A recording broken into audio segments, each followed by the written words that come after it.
Shri N. N. Sinha, Secretary Steel, Shri Ashwini Kumar, Economic Advisor, Srimati Sukriti Lekhi, AS and FA, representatives from the Ministry, from the private and public sector, ladies and gentlemen. It is indeed a pleasure to be here today in this workshop on forging sustainability in steel.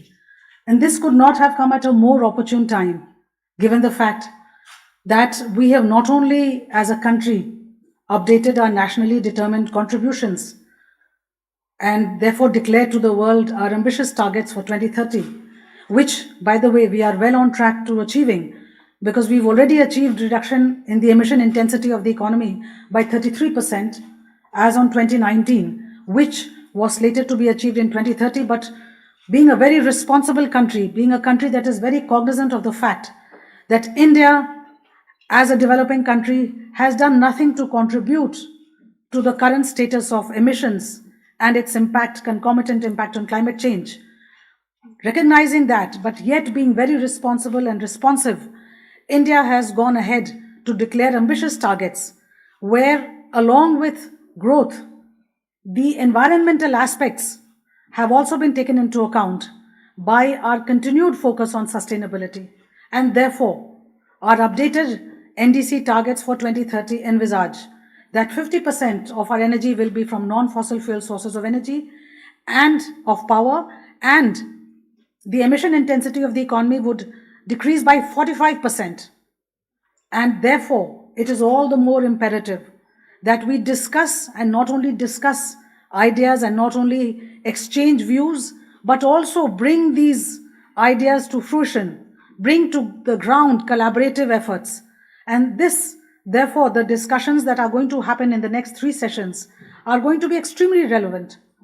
And in that context, I would also like to highlight the fact that the Ministry of Environment, Forest and Climate Change, not only spearheading the country's position with respect to the global perspective on climate change, has also taken forward initiatives so that we are able to achieve what we've set out to do in the spirit of collaboration, using best practices, technical know-how, and in fact, leveraging the financial mobilization that is bound to flow, given the fact that world over there are such increasing concerns about the impact of our economic activities on climate change and therefore on the future of the planet in general. And that is the point that I would particularly like to emphasize.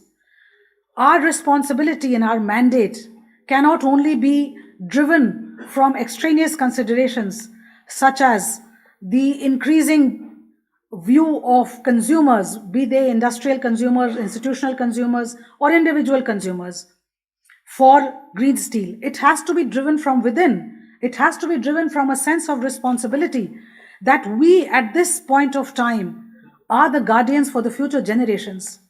We are trustees of the planet, and if we do not stop a moment and look at and introspect on what we have done so far, and what is it that we in our individual and collective spheres can do to tackle this increasing problem of climate change, we would have failed our duty to the future generations. That is the point at which we are today. And I hope that it is in this spirit that the discussions in the ensuing 3 sessions are going to take place, which, to reiterate the point I have made, is not that it is going to be only a response to the demand for change in the way we conduct our economic activities in terms of producing steel, but also a change that is driven from our own internal appreciation of the fact that increasing freak weather events the world over are pointing out to us that we cannot take the earth for granted. We cannot take the planet for granted. And in the spirit of one world, one family, one future, that is the international collaboration that we from the ministry have tried to take forward through the Lead Industry Transition Initiative that was launched by India and Sweden jointly in 2019 and has been taken forward last year at COP into Lead Industry Transition 2.0. And that is something that I do hope, and I'm sure that the discussions will dwell and shed more light on it, into having meaningful collaborations under the Industry Transition Partnership.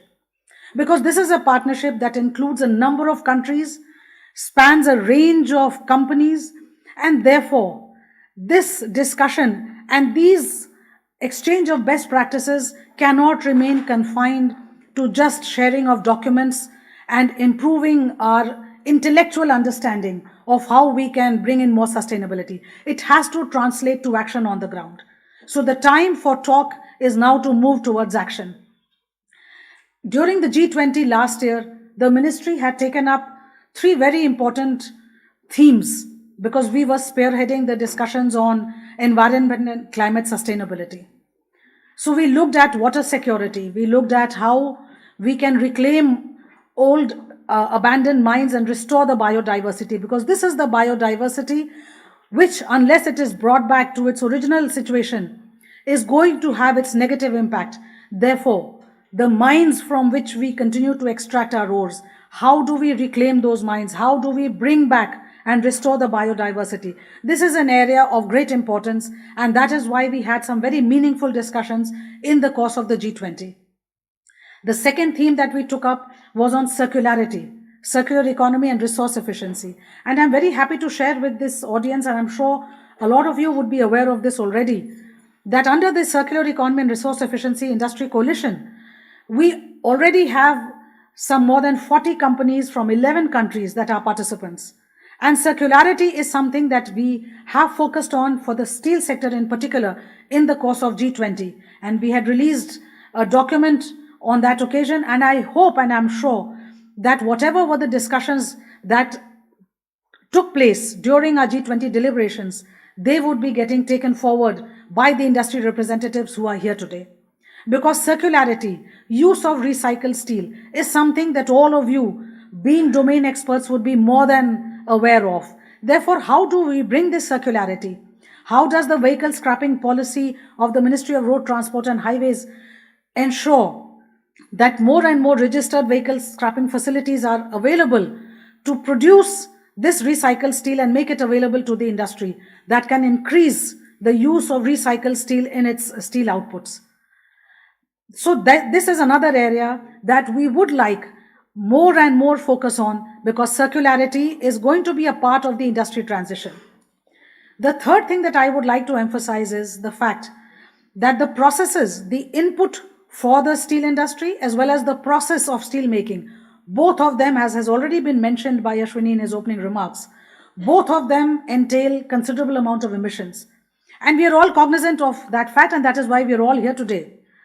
So, the Ministry of Environment, when we have selected sectors where we will allow international carbon credits to be taken to the other countries and not adjusted against our NDCs, among those sectors, there are 2 very important sectors that have a bearing on our discussions.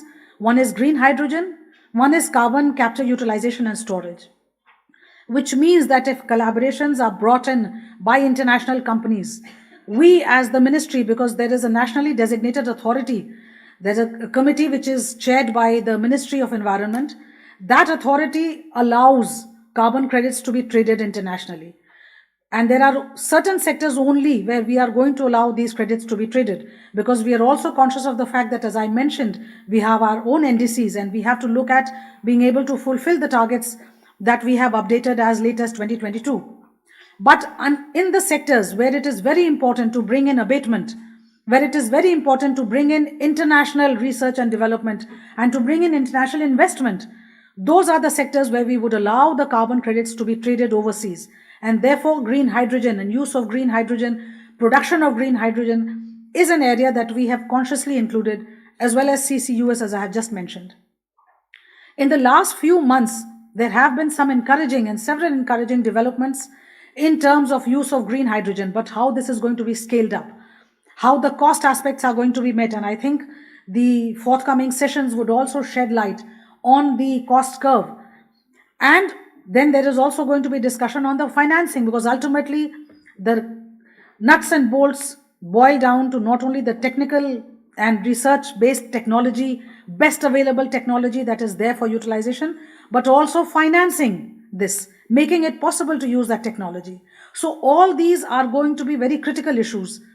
And I need not emphasize the importance that the steel sector has for our country, not only in terms of manufacturing being a very key aspect of the economy, but also the fact that steel itself plays a humongous role in the development of infrastructure, and for a growing country, for a country that is moving very fast to meet the growth aspirations of its 1.4 billion population, this is the time when we bring in more and more sustainability, so that the steel that we use is actually going to be the steel of tomorrow.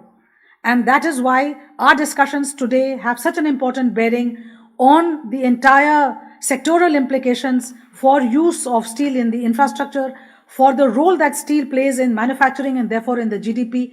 And I would exhort all those who are present here today to participate in the discussions in the spirit of taking forward the outcomes and the recommendations, so that when we come back to the drawing board, when we revisit what were the outcomes of today's workshop, we can be satisfied that indeed we have set out on the path that we had promised ourselves and that we had promised to the nation. Thank you and wish you all the very best.